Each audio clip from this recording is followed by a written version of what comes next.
Hello. A couple of years ago, I made a YouTube video collaboration of TikToks that I did about my experience going to an HBCU, and somehow it just went viral. So there were a lot of questions and comments, and I'm going to answer some of them here. So here's part 3 of my experiences at an HBCU. If you don't really want to hear about my experience, but you're interested in learning about Black culture, experiences, and history, skip to the last 10 seconds of this video. I have listed several TikTok creators that I follow so that I continue to learn. So a common question that I got here and on my TikTok videos was, if I didn't know about Black culture, why did I go to a Black college? I know it probably sounds really dumb, but I didn't know there was Black culture. I knew that the majority of the students that were there were Black, but I thought everyone lived the same way I did. Remember, it was the early 90s, so most people didn't have computers, and there was no Google, no cell phones, and no social media. All I was taught about Black people was what I learned in my 99% white high school, which wasn't much. So at that point, I didn't understand the history of HBCUs and why they were created. And so for those of you who don't know what an HBCU is, it's a historically Black college or university, and they were created in the late 1800s for Black people to go to school since they couldn't go to other schools because of racial discrimination. So when I was in high school, I played fast pitch softball, and I got pretty good at pitching. Our team won the state championship, and my high school coach had helped me send out video cassettes of me pitching to colleges that had fast pitch softball teams that gave scholarships and were still accepting students. I don't know how many he sent out, but probably a lot. In the end, there were 3 or 4 that I wanted to choose from. So the team needed fast pitch pitchers from outside of the state because in Florida at that time, the Florida high schools only had slow pitch teams. And so a lot of the pitchers and catchers came to FAMU from out of state. While we were there, I met a few people and made a decision that that's where I wanted to be. I knew it was predominantly Black, but I didn't understand why it was predominantly Black. And I had enjoyed meeting the people while I was there. So a couple weeks later, I got onto a plane to Tallahassee, not having any idea of what I would experience when I got there. And the coach told me I'd fit in if I wasn't prissy, which I'm totally not, actually kind of a tomboy. So that was easy. So I went to FAMU for a softball scholarship, and I left FAMU with a whole new understanding, and I was a whole new person. If I had known what an HBCU was before I went, I probably wouldn't have gone because I wouldn't have wanted to take another person's spot. But to be honest, I'm kind of glad that I didn't know that, because the next 5 years would be some of the most interesting, most humbling, and best learning years of my life. So that is why I went there without knowing anything about Black culture. I just didn't know what I didn't know. Another question was, how were the classes? And I talked about that a little bit in part 2, but I'll share more here. The classes at FAMU were awesome. My teachers most of them were Black and very kind and welcoming. I enjoyed being in class more than I did in high school because most of the classes at FAMU felt warmer and more intimate than my high school classes. I went from classes where I used to blend in with everyone around me, and now I stuck out. I was a very shy kid since I was in kindergarten, and I never raised my hand because I always thought I might say something wrong. And at FAMU, I was the same. I used to dread going to new classes at the beginning of the semesters because some of the teachers had us stand up one by one, and we had to introduce ourselves and tell where we were from and something about us. And I had so much anxiety when I waited for my turn. I didn't talk much in class unless a teacher called on me.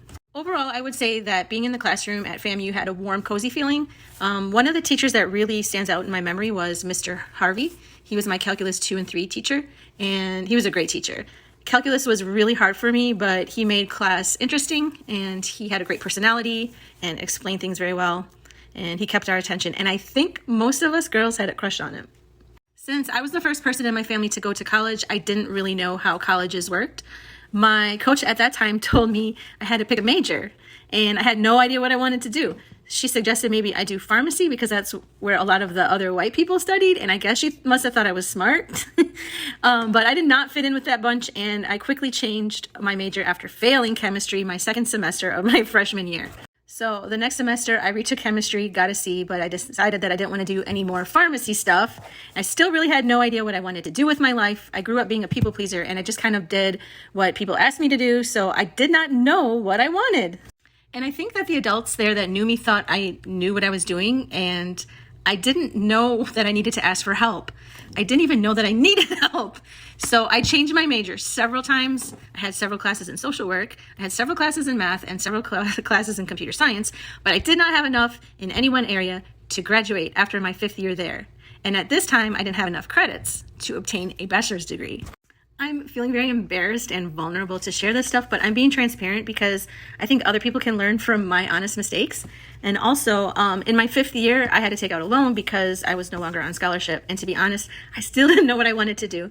And the thing about me is I like to do a lot of different things, and I don't like to do much of one thing. So sadly, I left school and went back to Wisconsin because I didn't want to waste any money that I didn't even have. But before I left, my second coach, who started with us the second part of my freshman year, realized I had no idea what I was doing. I honestly think that I just floated around in life and had no idea what I was doing, and everybody just thought I was okay. So even though I had enough credits to have more than one major and my GPA was great, I didn't get a bachelor's degree, but my coach knew what to do, and she helped me apply for an AA degree, which was really helpful when I went to another college, and I had no idea at the time how helpful it was going to be, and I really appreciate that looking back. Also, somebody asked what the library was like, and I only studied there a few times. I believe there were 4 floors and a lot of books. I always felt sick to my stomach in libraries, every library, because I hated reading and using the card catalog. And I still do. I'm not a very good reader. I think I was born before my time because I really love using Google and watching videos and researching and learning on social media. By the way, the name of my coach is Veronica Wiggins, and she coached for about 30 years. And just last week, they announced that the softball field that I used to play on is now going to be named after her. And she's an amazing woman, and she really made me feel at home away from home, and I can't say enough good things about her. She's an amazing woman. Okay, and finally, the last question is why didn't I continue with the series? And the reason I didn't continue with the series is because I felt like I was centering myself, and there are more important things to focus on. I'm very political, and I think that the best way that I can use my time is to educate others on history, current events, politics, voting. So I've been focusing on making content that will help others see what marginalized communities endure and stand up for them. So just to end the story, I finished my degree at UCF. I had 3 areas and a minor. My minor was applied computer science, and my 3 areas were social work, math, and foreign language. I only needed 2 areas, but I had 3.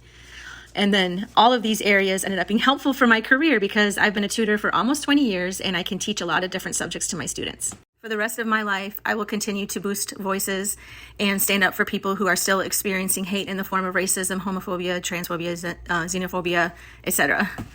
I know that it's usually fear of the unknown that causes this hate, and I'm doing my best to educate. And I'll continue to do this until the day I die, or until my brain is no longer working. Also, it's been suggested that I do a podcast with my teammates, roommates, and classmates, and I'm going to try to figure out how to make that happen. Someone suggested that I write my experiences in a book, and I had already started a book, but I'm kind of stuck.